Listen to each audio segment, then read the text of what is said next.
Imposter syndrome. Exposed. Are you ready to break free from the doubt that's holding you back? Today, we're uncovering the truth about imposter syndrome and how to conquer it. My guest, Jennifer Pestikas, has risen through the ranks in the male-dominated financial services industry, navigating some of the toughest challenges imaginable. Jennifer is not only a leader, but she's also the host of the Brave Women at Work podcast with over 200 episodes and has authored 4 books under the same title. She's here to share her powerful story and the tools you need to lead with confidence and authenticity. If you've ever wondered, do I belong here? This episode is for you. Let's get started. Jennifer, I really appreciate you being here. What I want to do is go ahead and jump right in and ask some questions. So the first question is, in your experience as a leader in the financial services industry, what has been the most significant challenge or challenges you've faced as a woman? And how did you use ambition and imagination to navigate it? Okay, well, first of all, thanks so much for having me, Natalie. I really appreciate it. We'll take this in parts, right? So what was the most challenging situation in my career to date in corporate? So I have answered this before in other circles, but I would say I had an amazing mentor, a male mentor, who would just, I don't know, advocate for me in talent management reviews and in all of the places and the spaces. And he really he partied hard, right? So he lived hard. He kind of had a rock and roll lifestyle, and he had also some health conditions coupled with that. And so he left us too early. Then it was completely unexpected after a back surgery. So it was like complications from a back procedure, and left us way too early. And I was at a conference when I found out, and I called his cell phone because he was very well regarded in our industry. And people were asking about him, and then I called, and I got one of our colleagues who had his cell phone and told me he had passed away unexpectedly. And the next 18 months to 24 months were a complete blur because I took care of the team as we were ushering through grief, ushering through transition. There were about 11 of us, and I did not realize the level of imposter syndrome, the level of stress that was going to ensue. But I'm here, right? I got through the other side of it. But that probably, bar none, was the most stressful situation I've ever been in from a professional standpoint.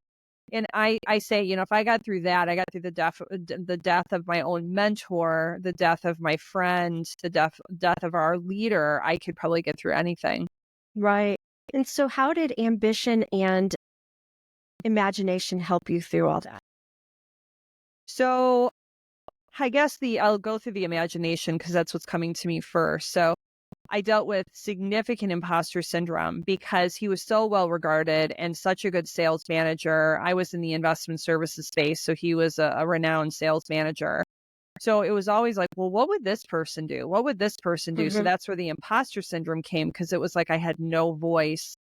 But eventually, as the months were on, I had to get creative, right? There was only so many notes in his file cabinet. There were only so many memories that I had of our conversations, and I had to start getting creative in these situations to manage the team through grief and how I would do it. So I would say that was how I used imagination. Was I had to do a sales meeting with them, and I had to come up with the theme on my own. I had to come up with the agenda and find the speakers on my own, even though I was afraid. So that's how the imagination came in. And then the ambition, kind of the sunny, I wish I could tell you it was a sunny ending to the story where, upper management in my particular situation realized that I could handle the job and that they were like, yes, Jen, you're the person. We're going to give you the promotion. But that didn't happen, Natalie. That did not happen. And I think that my imposter syndrome, I'll own my side of the street, came into play because people were seeing the imposter come out, right? They weren't seeing the true version of my leadership. And that didn't happen until much later. So I'll claim that side. But I also think that they should have seen how hard I was working and how much I had on my shoulders to manage that team through that situation, and really just give me a shot, as I was a loyal employee. So bottom line is I ended up interviewing someone that they introduced to me as what would be a financial advisor. And I came home and talked to my husband about it, and his name is John. And I said, "Hey, John, I really don't think that was a financial advisor. I think I just interviewed my next boss." No. And he ended up becoming my boss temporarily. And so anger propelled my ambition because I was like, wow, I was good enough to lead for 24 months while we were going through devastation and decimation in this department and Wow. such grief, but I wasn't good enough for you to actually give me the job. So my anger and frustration propelled me and said, hey, you know what? I am capable of this next spot. I am capable of moving forward. And you know what? We are all on good terms now. Sometimes leaders just miss it. They miss the opportunity or upper manages misses it, or they make a bad judgment call. And, you know, it is what it is. But I learned a lot through that situation. That's fantastic. I really love you sharing that. And one of the things that you had shared with me is that you really wanted to talk a lot about imposter syndrome. For many women in executive roles, imposter syndrome impacts them. And I could tell you for sure, I've had a lot of conversations with my boss, who is a gentleman, and he is actually the founder of a company. And he even talks about imposter syndrome. So it's interesting that men can have imposter syndrome as well. It is a common experience. How do you take your experience in dealing with the imposter syndrome and work with clients to help them recognize and overcome it? And what advice do you have with women who are struggling with this mindset? Yeah, this is a great question. So thank you so much for allowing me to speak on it because I deal with it a lot with my clients and, you know, I've dealt with it myself throughout my own history. So I think the first thing is to realize I believe this is Jen Pestikas' view of the world. I believe it's part of the human condition. And so anytime you're moving to a new level or a new space, like it's going to pop up. And if you just know that it's coming back, like, so anyone that tells you that imposter syndrome, like kill it, you know, or like, you know, brutal terms, you know, like we're like banish it or whatever, that's not real because imposter syndrome is closely tied to fear, right? Fear-based stories that we tell ourselves. And fear is just trying to protect you, right, from the saber-toothed tiger. So you are going to have it come up. And there is a cliche, and I don't know who to attribute this to, Natalie, but we'll just say it is not me. But there's a cliche in the professional development space called new level, new devil. And so anytime you're moving to a new level, the new devil of imposter syndrome is going to pop up. And so if you know that going forward, you're not going to beat yourself up about it because you know that you're human. That's proof that you're human. And then in terms of the steps of how to manage through it, right, is acknowledge it, just know that it's there. So the biggest part of actually managing it is just your awareness. So many years I was just running around with my head cut off, trying to overwork, outperform, prove, didn't have a sense of self-worth because I didn't slow down enough to actually just say, this is just part of the human condition. And I'm just going through imposter syndrome and it's going to be okay. So if you can slow down enough just to recognize like when those nasty thoughts come up or that voice inside your head that says maybe you're not good enough, you're not smart enough, you're not whatever enough, that is the big win right there. So celebrate that you've actually recognized that moment and you've made a choice to like just recognize. So that's the first piece. And then after that is you need to just take stock of all the areas that you've been successful in the past. Right. And just kind of look back at your, what do they call that? The brag file or the smile file and look back and say, you know what? I did that. I can do it again. Or I was really successful in these areas. Like just go back and reflect and kind of shower yourself with that self-compassion because again, it's just part of the human condition. And then after you go through that step, what you're going to do is you're going to reframe. And I always have my own clients pick a reframing statement because what you're doing is you are carving a new neural pathway in your brain. And so it is just, if you're saying to yourself, you know, you're a sum of your own thoughts. So if you're saying to yourself consistently, I'm not good enough, I'm not good enough, like that is going to get woven deep into that neural pathway. Right. So I, as a coach, can tell you, like, well, say this. But that's not going to help you, because I always ask you, what is something true that you can say to yourself? Right. Because it's not my voice you need to hear. It's yours. It's Right. your own. You can, stuff that I've seen other people say is, I am enough, I am worthy, whatever it is. I had one recently that says, leadership is more important than all the knowledge, one woman said, right? Right. Why? Because she's going to a new level in her career, but she's thinking, oh my word, I need to know all the answers. Right. Well, newsflash, no, you don't. You just need to have a great team and know where to get those answers. Right. And so she had to come up with something herself. So it's in the reframing, and then it's in the cycle. So I tell women that work with me, so man, this isn't going to take like one session. And it's not because I'm trying to have them extend their time with me. It's because it takes time to, put these neural pathways in. It's going to take time to reframe them and to build that grit and build that confidence. And then periodically you'll feel you're fine. You're floating on the boat of life, and you're like, oh, I'm good. I'm good. I'm good. And then a wave's going to hit you, and you're going to be like, well, there it is again. There it is again. Here we go. And here we go again. But the beautiful thing is that you will have tools to go back to now, and you Right. will do the process again. So that's the whole process I teach my clients. I love it, especially because, especially the statement of the new level, new devil, and having to do that process again, at least once you've gone through it and you go through it a second time, you go through it a third time, you feel more confident, but still the coaching helps you because you then go through it a little bit faster.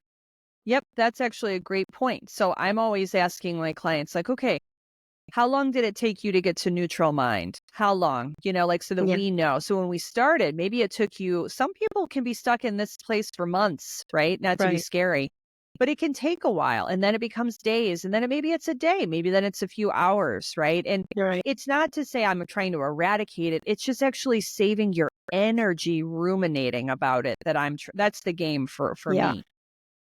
That makes a lot of sense. And one of the things that you've been very vocal about helping women identify and overcome barriers that are holding them back, especially the just being vocal. Can you share a moment when you felt like you were an underdog, and what steps did you take to help yourself succeed? Well, I will tell you. So my favorite movie, if other people have heard me, my favorite movie is Rocky 1, Yeah. which I believe is 48 years old this year. Wow. And I will just say, so I feel like my whole career I have been an underdog. So I would just say that there's that. In terms of maybe one example, I've been an underdog specifically is. Quick break, everyone. If you're enjoying this episode, remember to download it for offline listening and share it with your friends or network. Sharing helps us reach more ambitious listeners like you. Want to take your growth to the next level? Join our membership program for just a few dollars a month and gain exclusive benefits designed to support you. Early access to episodes, bonus content, and even a say in future topics. Don't just listen, be part of the journey. What's holding women back from leadership? The answer might be in the broken rung. For every 100 men promoted to manager, only 72 women are promoted. The broken rung, an invisible barrier keeping talented women from advancing to that first managerial role, widening the gender gap at the top. It's a harsh reality, driven by bias in promotion processes. But there's a way forward. Introducing Unsealing Your Career, a powerful new book that's a blueprint for breaking through. This isn't just another career guide. It shows you how to leverage your strengths, choose strategic projects, and build the skills you need to reach new heights. In Unsealing Your Career, you'll discover practical tools to conquer self-doubt, design a clear path forward, and network with people who uplift you. Ready to reach your unique destiny and redefine success? Unsealing Your Career. Available now wherever you like to purchase books. Don't wait for permission to rise. Grab your copy today and start breaking through. I'm from banking, right? I'm from financial services, and I started as a bank teller. Okay. So for those folks listening that are on maybe the lower end of the career totem pole, I want you to know it can be done. That's all I'm here to share, right? Is that you can be vocal, you can achieve, you can succeed. It's going to take a lot of sweat equity. It's going to take a lot of hard work. You're going to have to network, do all the things, right? Do personal development, all of those tools in that recipe for leadership. Quoting my pal, Mylene Berizzo, who was an author in a recent book of Brave Women at Work and Lessons in Leadership. But I will just say that it can be done. And I'm saying that because for the longest time, I didn't think it could be done. And so it can be done. It should be done. If I were to give people who feel in an underdog place, maybe advice, is that it does go back to mindset. So if you don't think that you can, you're not going to. And I know maybe it sounds hokey but it does come back to what you tell yourself. So I've had situations where, you get beat down. That's from a Rocky quote. It's like, how hard is life going to hit you and how can you keep moving forward? So I've already given you some of my, when I had life hit me and the waves hit me. Okay, my mentor, my boss died early, right? There's a wave. I was not given an opportunity to advance. There's a wave. Yeah. I was beat down because they didn't tell me I was right for leadership. How about that? They didn't tell me they didn't tell me I was a management material. There you go. I had burnout, I've had like other losses, on the personal side, I've had infertility loss, I've had like infertility, I've had pregnancy loss, so it's the decision that you make in those moments to decide, okay, I'm going to stay down for a little bit. Okay. And that's cool. Like you can stay down for a while. It's fine. But then it's the decision after that to say, okay, am I going to get up? Am I going to keep moving forward? And at the end of that quote by Rocky, it's like, that is how winning is done. Right. So it's the decision you make. And that's what I would tell people is like, you know what, you could be listening to this thinking, oh, she's all roses and rainbows and everything's all fine for her. And that's not true. I'm sharing these examples on purpose because I want you to know that I, like you, have faced challenges. And it's the decisions that I've made to keep moving forward. That's how I've gotten to the places and the spaces in my career. That's how it's done. I love it. So I when I was going to my first sales management position, I had interviewed twice, didn't get the job for two different positions, but they were at the same level. And my mentor called me up and told me I was making a fool of myself and that I should stop interviewing. Yeah, no. I was like, I'm not. That was a learning opportunity. I've learned something and other people learned something about me. And ultimately, the person that did get the job left the position after 6 weeks. And then I got the position. Yeah, but think about that. So, Natalie, if you wouldn't have gone and then if you wouldn't have gone and actually been persistent, right, and had that, they may not have considered you as a candidate at all because they didn't know that you were interested. And then when you didn't get it and you kept going, they saw your sincerity and like, I really want this. Yes. So after that didn't end up working out, maybe the time isn't right now, but it was right for you in 6 weeks, which isn't that long. It's not like you had to wait 6 years. Nope. So it worked out for you. And so I don't know how your colleague felt after that. Maybe they would have been like, oh, I'm going to eat some humble pie over here. But it worked out for you. Yeah.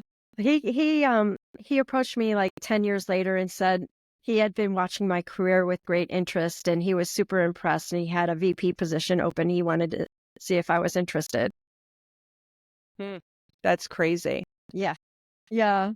So you mentioned Brave Women at Work. You have both the podcast. You also have a series of books focusing on empowering women to take bolder and braver action. What are some of the steps you believe in that, and you've said quite a few already, that women should take to amplify their voices and ensure they're not silenced in the workplace? Okay, so I think the few that come to mind is you have to understand what's important to you.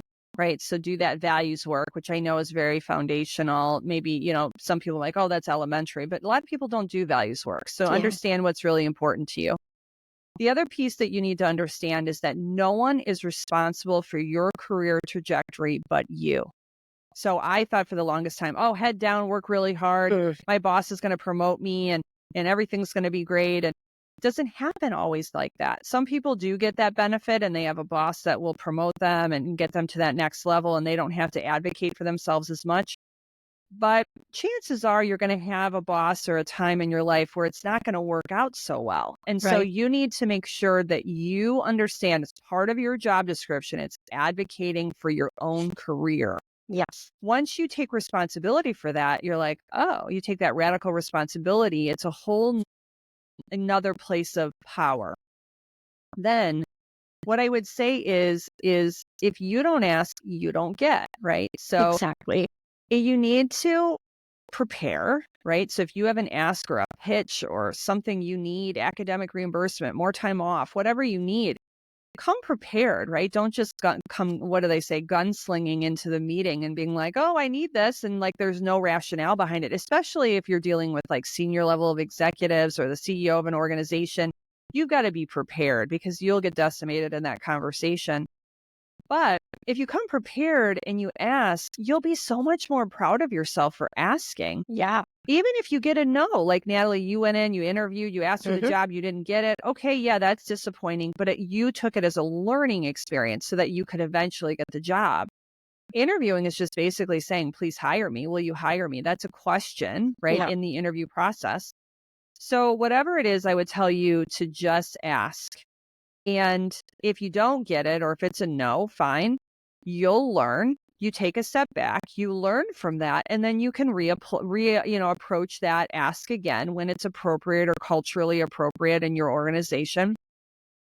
And then I would also say is look for opportunities where you can lift up other women. So if you're in meetings and you see someone that might be using another female colleague, or if you're using, like, let's say weaker language, meaning like good, or I think, maybe, those, help that woman out. That's a call for help that she needs help, and be like, oh, you know what? Natalie is so good at that. You just like reinforce her, compliment her, create a platform for her to use her voice and vice versa. Because it's going to take other women helping. We have to help one another, right? Yes. We can't rip one another down in this process. We've got to be advocates for one another so that we can create those platforms so we can be vocal. For sure. I'm glad that you've said that. You emphasize the importance of mindset and professional presence in advancing your career. How do you encourage your clients to use imagination and ambition to reshape their mindset and present themselves confidently in leadership roles? Okay. So in terms of imagination, and other leadership coaches have used this concept, but you are the author of your career story, right? So you're the one who's painting that picture or writing that chapter or what have you. So if you're interviewing, I ask women all the time, what is the story? Like, you're selling yourself, right? You're selling the package. You're selling the history of you. You're selling the gift that you are, of all the skills and the experience and the education. So what is the story you want to craft in that discussion, right? Because you are a brand, right? I come from marketing as well. So you are your own brand. Right. So you have to be mindful of that. Well, how do you create that online? How do you create that in what you post? How do you create that in the network that you're weaving, right? That takes imagination, right? Because it can either be by default or it can be by your design, but that's completely up to you. And then the other piece I tell women is that you need to be able to answer the question in the interview process. And I think ongoing is like, why you? Like, why should they hire you? Why should they promote you? Like, how is that part of your overall career arc and your story, which I think is part of ambition and part of imagination. Right.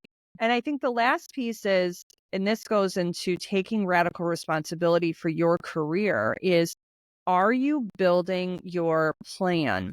So do you have an annual plan? Do you have a semi-annual plan?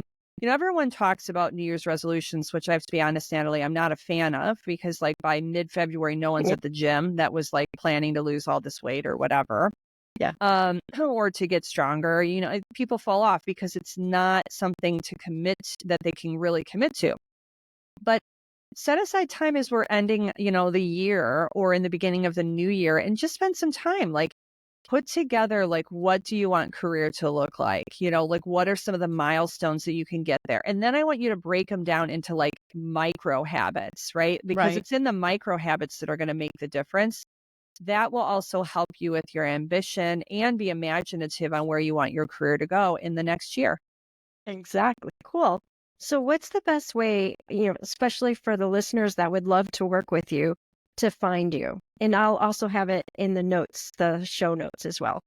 Yeah. So you can find me at bravewomenatwork.com. The podcast is Brave Women at Work as well. I'm on Instagram. I'm at LinkedIn under my name, Jennifer Pestikas, and that's probably where I'm the most active from a social media standpoint. And I would like to just call out two things, if it's okay, Natalie. Sure. We have two events. My colleague and I, my partner, Hope Mueller of Climb Conferences, and I are co-hosting two really powerful events next year. One is the Climb Conferences Breaking Barriers and Beyond Women's Retreat that's going to be in Lake Las Vegas in February of 2025. And then that's going to be more of an intimate, curated event with up to 20 women maximum. And then for a more traditional leadership conference, we're going to be taking up to 100 women through an amazing women's leadership conference experience called Thrive in 2025 in June of next year. So check them out. We have a website for that, thrive-in25.com. And then you can look up Climb Conferences to see the retreat. So lots of great things happening in the Brave Women at Work kind of sphere next year. Yeah. That's fantastic. Thank you so much for joining me. I really appreciate it. I'm looking forward to getting this out there, getting the word out there, and making sure people are brave at work. Thank you for joining me on this powerful episode with Jennifer Pestikas. Our discussion on imposter syndrome resonated deeply with me and likely with many of you. Jennifer's vulnerability in sharing her journey of navigating grief, imposter syndrome, and professional challenges offers valuable lessons for all of us striving to grow. Imposter syndrome is a topic I hear about frequently from women in leadership. It often manifests as a need for perfection. This idea that unless we are flawless, we aren't good enough. I remember a poster I stared at in my 4th grade classroom.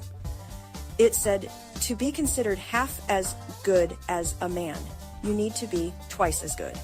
Messages like that are etched into us as women, shaping a drive for perfectionism and working way harder than we need to, and ultimately feeding into imposter syndrome.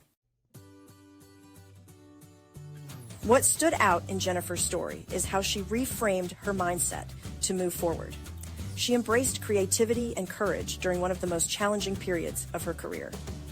Her insights on turning imposter syndrome into a tool for growth by recognizing it, taking stock of past successes, and reframing negative self-talk are strategies we can all apply. And the point about men also experiencing imposter syndrome is eye-opening. In my own experience working with exceptional male leaders, I've seen them wrestle with self-doubt too. What sets them apart is how they handle it. They extend grace to themselves, learn from their mistakes, and move forward with purpose.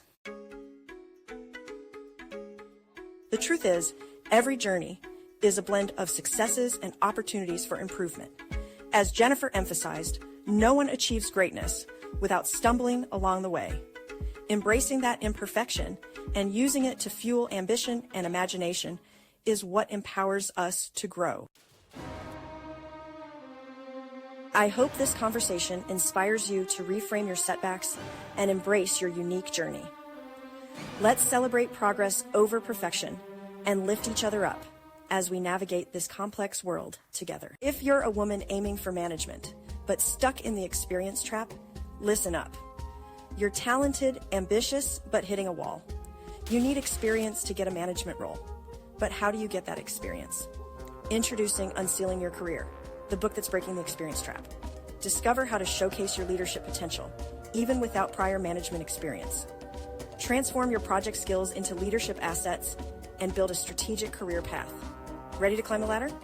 Grab the book, Unsealing Your Career, today, at any place you prefer to purchase books, and start your journey to the top.